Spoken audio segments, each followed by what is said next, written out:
विगत वर्ष जितेबाला सरकार अधीन 115 जन शिक्षक शिक्षयित्री जे होती हिंदी संस्कृत एवं पीटी ये 115 जन शिक्षक शिक्षयित्री स्पाउस ट्रांसफर जहाँकि आपण मान जानते शिक्षक दंपति बदली होइथिला।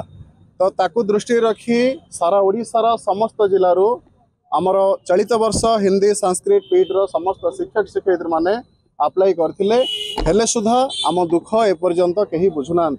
तो कहबार अर्थ जितेबाला गत वर्ष यही सरकार अधीन 115 जन शिक्षक शिक्षयित्री ट्रांसफर होता चलित वर्ष क्यों आधार में बंद कर दि जाए आम आज आसीचु आम घर मुखिया जी होती गणशिक्षा मंत्री श्रीजुक्त नित्यानंद गंडा महोदय निकट को आज आम आसीचु आमर गुहारी जनइबू आम प्रार्थना करूँ जेभली भाव में विगत वर्ष मानक से समस्त प्रार्थी प्रार्थिनी मानकर अप्रूव कर भाव में चलित वर्ष आमर यही ट्रांसफर फैसिलिटी को अप्रूव करंतु। नहीं केवल जेहेतु आम आसीचु मंत्री सहित आलोचना करूँ जदि मंत्री महोदय आमको किसी प्रतिश्रुति दियंती जेहेतु आम जने जने उच्च शिक्षित तेणु आम आंदोलन कर कौन प्रश्न ही नहीं कारण आम जने जने शिक्षक आम समस्त को शिक्षा देवु आम आंदोलन कर प्रश्न ही नहीं किंतु एतिकी आपण मान जरिया शिक्षा मंत्री को गुहारी करुचे आम गुहारी से जेभली भाव में शुणा हूँ।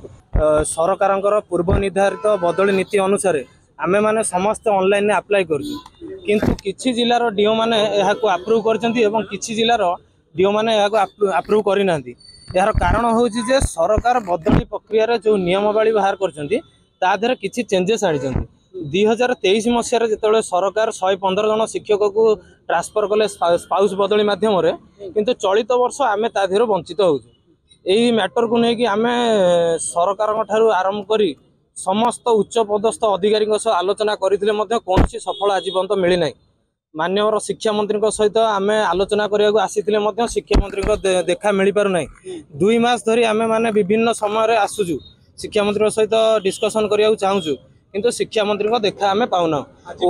ओएसडी मान देखा करुचु डिस्कसन करुचु से प्रतिश्रुति दौरान हाँ ठीक अच्छे हो किंतु 2 मास है कहीं शुणुना आम कथा।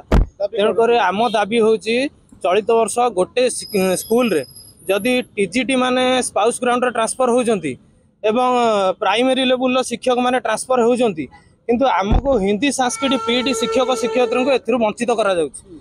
आज मु आपण मानक माध्यम रे आम राज्यर मुखिया आम चीफ मिनिस्टर सार को रिक्वेस्ट करुच्ची हाथ जोड़ी एवं आम मंत्री श्रीजुक्त नित्यानंद गंड सार को रिक्वेस्ट करुच्ची आज आम दाबी सार शुणु आम रिक्वेस्ट रक्षा करूँ एवं जदि सार आम दाबी न शुणती आगामी दिन में आम अनिर्दिष्ट काल अनशन बसू।